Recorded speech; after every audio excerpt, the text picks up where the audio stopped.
मित्रांनो, आपल्याला माहिती आहे की जर प्रकाश घन माध्यमातून विरल माध्यमात मार्गक्रमण करत असेल तर त्याचा आपाती कोन आणि अपवर्तित कोन वेगवेगळा असतो. समजा हा आहे आपला आपाती कोन आणि हे खालचं जे आहे ते आहे घन माध्यम आणि हा आपाती कोन आहे आपला θ1. आता हे दोन्ही कोन वेगवेगळे का असतात हे व्यवस्थित समजून घेण्यासाठी किंवा यामागचं खरं कारण शोधण्यासाठी आपण एका गाडीची कल्पना करू शकतो. कल्पना करा की एक गाडी खराब रस्त्यावरून चांगल्या रस्त्यावरती येत आहे. जणू काही ती चिखलातून रस्त्यावरती येत आहे, बरोबर. आणि गाडी ही आपाती किरणाच्या दिशेने जात आहे. तर काय होईल पहा, तिचं डावं टायर हे उजव्या टायरच्या अगोदर चिखलातून बाहेर पडेल, बरोबर. म्हणजे ते वेगाने बाहेर येईल आणि त्यामुळे काय होईल, गाडी उजवीकडे वळेल या अपवर्तित किरणासारखी, बरोबर.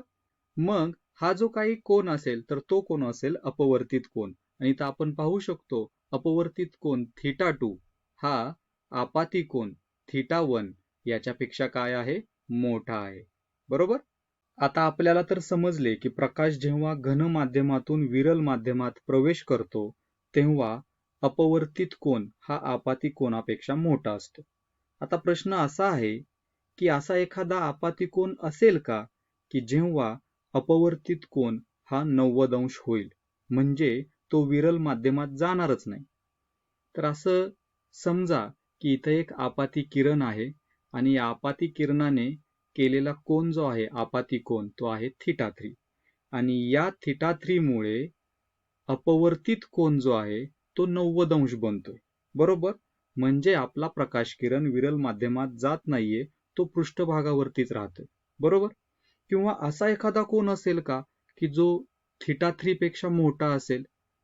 जर तो आपाती किरण आणि त्याचा कोन हा θ3 पेक्षा मोठा असेल तर काय होईल, तर तो प्रकाश पृष्ठभागावरून सुद्धा जाणार नाही, तो परत परावर्तित होईल, बरोबर. आणि यालाच म्हणतात पूर्ण आंतरिक परावर्तन. तर येथे आपल्याला शोधावा लागेल आपाती कोन, असा आपाती कोन θ3 की जेव्हा आपल्याला हा अपवर्तित कोन मिळेल 90 अंश, बरोबर. हा θ3 थोडा जरी मोठा झाला तरी सुद्धा येथे अपवर्तन होणार नाही, इथे फक्त परावर्तन होईल. त्यामुळे आपल्याला असा θ3 शोधावा लागेल की जेव्हा आपल्याला अपवर्तित कोन 90 अंश मिळेल, बरोबर. आणि याच कोनाला म्हणतात क्रांतिक कोन, क्रिटिकल अँगल. चला तर मग क्रांतिक कोन शोधण्याचा प्रयत्न करूयात. तर आपण ते एका उदाहरणाने पाहूयात. समजा आपल्याकडं पाणी आहे, ठीक आहे. हे जे दिसतंय ते आपल्याकडचं काय आहे, पाणी आहे. आणि आपल्याला माहिती आहे पाण्याचा अपवर्तनांक किती असतो, तर तो असतो 1.33. आणि असं समजा की वरती हवा आहे, बरोबर. हवा ही जवळजवळ निर्वातासारखी असते. हवेचा अपवर्तनांक हा 1.0000029 एवढा असतो. तर इथं आपण असं समजूयात की तो 1 एवढा आहे, बरोबर. आता आपल्याला काय करायचंय, इथं एक क्रांतिक कोन किती असेल, म्हणजे जो आपाती किरण आहे, जो प्रकाश आहे, तो प्रकाश पाण्यामधून बाहेर गेला नाही पाहिजे, बरोबर. मग इथे आपाती किरणाने केलेला जो कोन आहे तो आहे θc. त्याला आपण म्हणूयात θ क्रांतिक, बरोबर, θ क्रिटिकल. तर तो किती असेल जेव्हा आपला अपवर्तित कोन हा 90 अंश बनेल, बरोबर. तो आपल्याला शोधायचा आहे. आता लक्षात घ्या, हा क्रांतिक कोन थोडा जरी मोठा झाला तर इथं अपवर्तन होणार नाही. काय होईल, पूर्ण आंतरिक परावर्तन होईल. त्यामुळं आपल्याला θc अशा पद्धतीने शोधायचा आहे की जेव्हा आपला अपवर्तित कोन हा 90 अंश असेल. चला तर हा क्रांतिक कोन काढण्यासाठी आपण स्नेलचा नियम वापरूयात.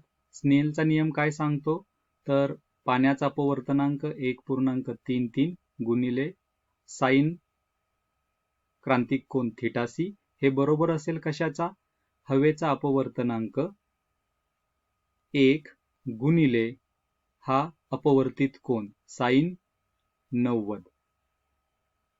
आता आपल्याला माहिती आहे साइन 90 ची किंमत किती असते, साइन 90 असणार आहे 1, बरोबर. म्हणजे उजवी बाजू झाली 1.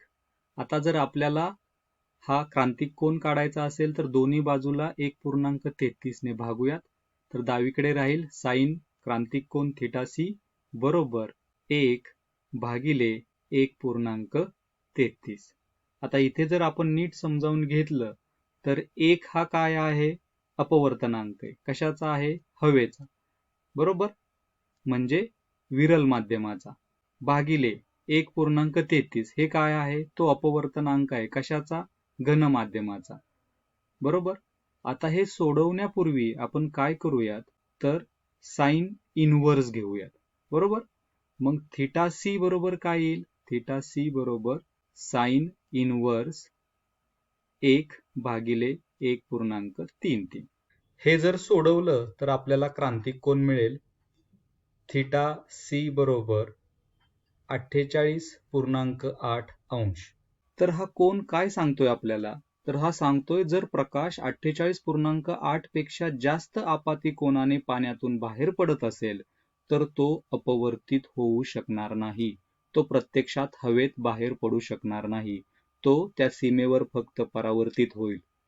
जर आपला कोन 48.8 पेक्षा कमी असेल तर तो अपवर्तित होईल. जर आपला कोन इथं असेल बरोबर तर तो अपवर्तित होईल.